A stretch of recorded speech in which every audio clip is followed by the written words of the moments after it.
Hey guys, welcome back to my channel. I am going to show you how I'm making my quilted blanket with this Mary Jane fabric that I picked up from work. I am in love with this fabric. It has red, burgundy, purple, black, orange, yellow, gradient in it. I can't get over how beautiful this fabric is. I bought the rest during quarantine, but then my boss decides to tell me that we're ordering more, so I gotta, try not to buy more.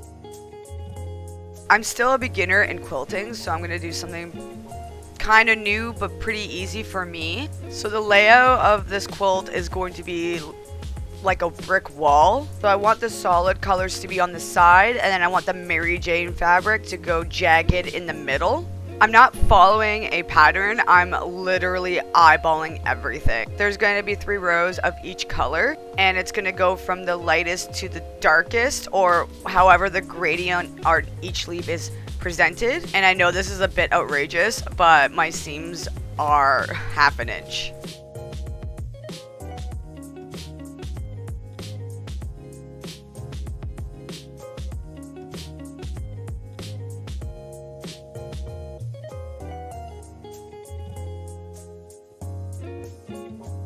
So, because my coworker said to add the white to my quilt when I was getting all the colors and whatnot, I'm actually not liking it. I don't like the white since there's no white on the weed fabric itself. So I'm actually going to take out the first portion and then replace the white with an orange and then just do it that way. I don't know, the white just makes it really off and my place is a mess right now, but I don't like it. I really don't. This white got to go. But I finally fixed it. I like it way better without the white. I don't know why my coworker told me that I should have put white in it when really there's no freaking white in the fabric that I am targeting this quilt all about. And the next color I think I'll be going into, I either want to go red or burgundy, only because the leaves, the way I have it now, the orange goes with the yellow. Usually people be like, why didn't you put the yellow with the orange? It's because all of the leaves that have yellow have orange on top, and then it goes faded down to yellow. I'm going to do the burgundy and then going into red. I think that will look really cool. Yeah. Ooh.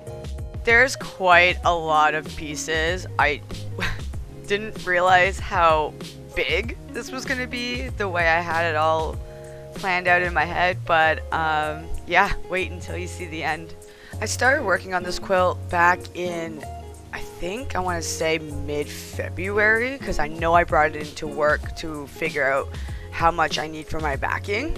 This quilt took longer than I thought. I thought I would be done like in mid-April, maybe early May, because quarantine happened, so I had a lot of time on my hands. But when quarantine hit, I didn't have enough purple for my backing, so I had to try to figure out how much I needed for the back of my quilt in my tiny ass apartment, because you can't go anywhere. And then for shits and giggles, when I did a curbside order for my work, I ended up grabbing 6.5 meters of the Mary Jane, even though I thought we only had like 3 or 4 meters left, because on my bill I wrote saying all of it, and that's why she was like, did you want the 6.5 meters instead of the 4? And I was like, yes.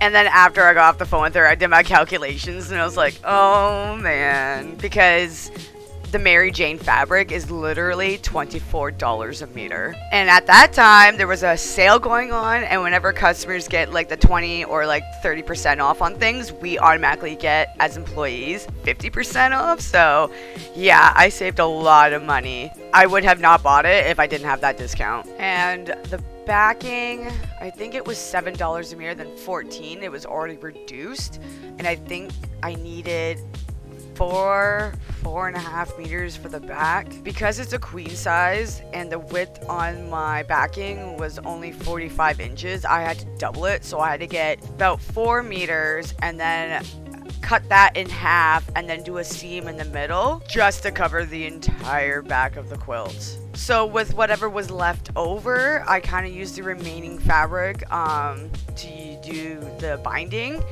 and I only got like halfway through. So then I had to do another curbside order within a couple of weeks just to get enough to finish the binding on my quilt. So COVID really pushed back on my timing to finish this quilt. All I want to do was finish it so I can curl up into it and relax during my 2-month break from work. But I'm glad that I had some extra time to work on it, because in the end it came out beautifully. So I never really tried this the last time I did some quilts, but I'm doing the stitch in the ditch method to keep my batting in place instead of using the glue. I didn't have the spray glue at the time, so this was the alternative method, I think. And I actually really enjoy doing this. I did not enjoy filming this part with one hand while sewing. And here we are attaching my binding. I decided to go purple. I was thinking about going black, but that made it really off. So I decided to use the same purple as the backing. I'm actually really happy that I didn't do any solid pieces onto the quilt in black or do the binding in black. I think the black on the background on the Mary Jane is just perfect. And here we are hand stitching the binding. Honestly, I don't know what I was thinking. I thought doing machine binding is better and faster when really it looks terrible. So from now on I hand stitch my binding and it looks 100% better. Due to the size of my quilt, it took me about 30 to 45 minutes by hand to finish up the binding, but it was so worth it. Oh, and if anyone's curious, this is called a slip stitch. Real-time edit here. So I cleaned out my crafting table last night, and I did purchase quilting clips to help keep the binding in instead of using pins. Would have been a lot easier, and less poking would have been involved. And I almost bought new clips from work, but good to know that I have them. So here's my quilt. I may have to stand up on the couch for this.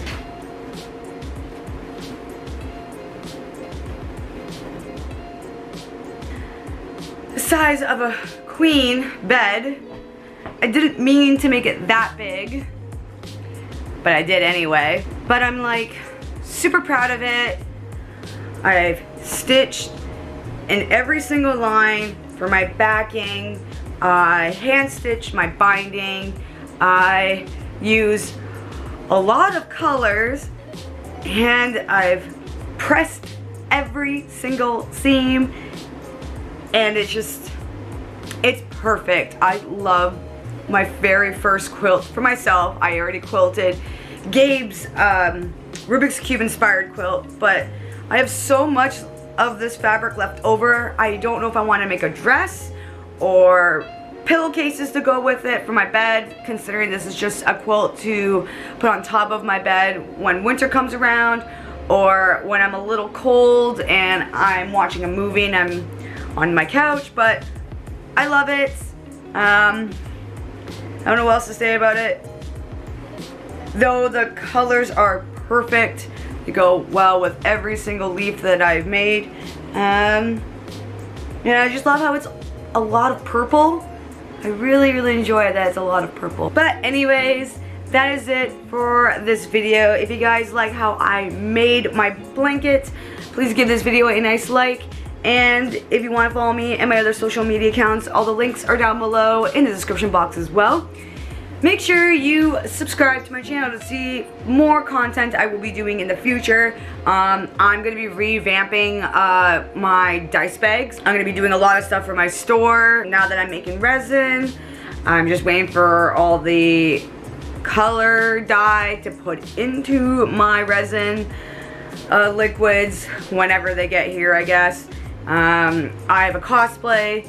Actually, I have like 2 or 3 cosplays on their way. An unboxing video coming in a couple of weeks whenever my collector's edition package comes in. A lot of content's coming. I'm sorry that I've been gone. I'm actually back to work. I'm doing my 8-hour shifts, so I rarely have any time to, you know, make videos, let alone have time to play video games, considering I am back to playing World of Warcraft. Damn you, Brandon. I'm addicted again. I also bought a new crafting table, and I can't wait to show you guys. That looks amazing.